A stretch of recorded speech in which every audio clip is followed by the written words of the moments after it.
30 minuto mula sa Male na kabisera ng Maldives. Matatagpuan ang isang umuusok na isla. Reclaimed o dating dagat na tinabunan ang islang ito. Kilala natin ang Maldives bilang isang sikat na exclusive destination para sa mga turista. Pero may isang side ng Maldives na hindi masyadong nakikita. Ito ang Tilafushi, kung saan tinatapon ang lahat ng basura na nanggagaling sa buong Maldives.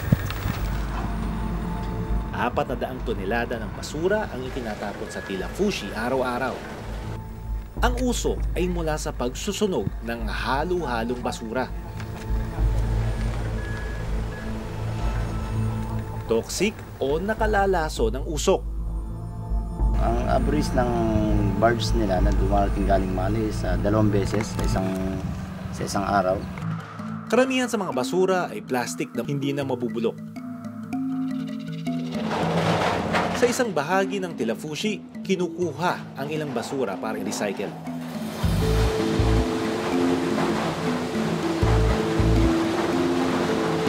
Itong mga aluminum, ito yung kukuhanin nila sa segregate, ilalagay dito siguro sa machine na ito. Ito yung nagko-compact. Ko-compact, no?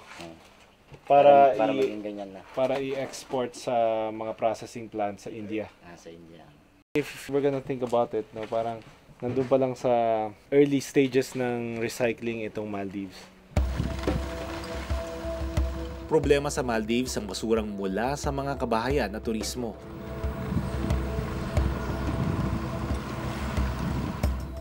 At ang masaklap, ang mga basurang ito ay napupunta rin sa karagatan.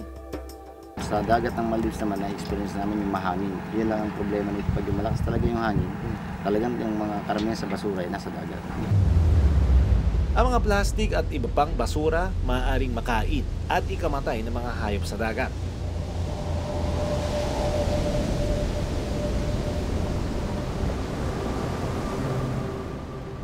Hindi lang sa Maldives ang problema.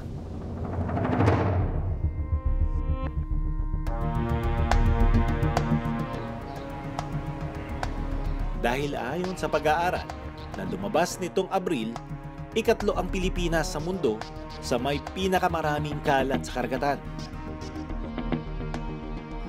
At kung magpapatuloy ang walang habas na pagkonsumo at pagtatapon, babalik rin daw sa tao ang kanyang sariling basura.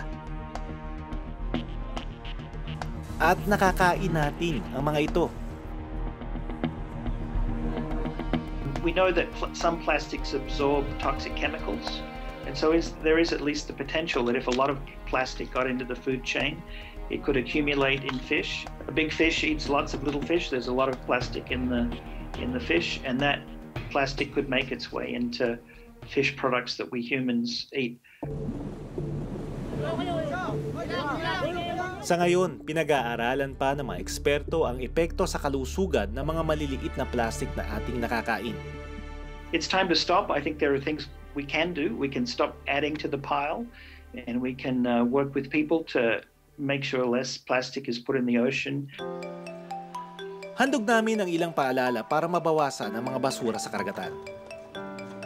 Itapon sa basurahan ang inyong basura para hindi ito maanod sa mga ilog papunta sa karagatan.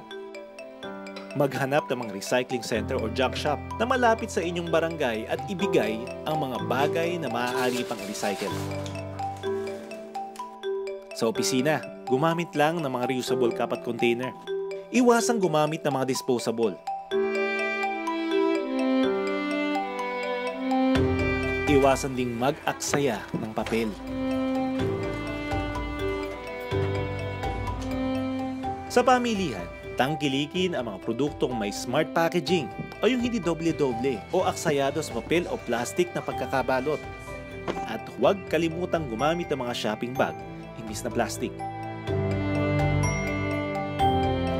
Madami naman tayong pwedeng gawin by not polluting our oceans, our waters, our rivers, kasi they all end up in the sea. Kung ano yung kalilitan din na gagawin natin sa karagatan affects us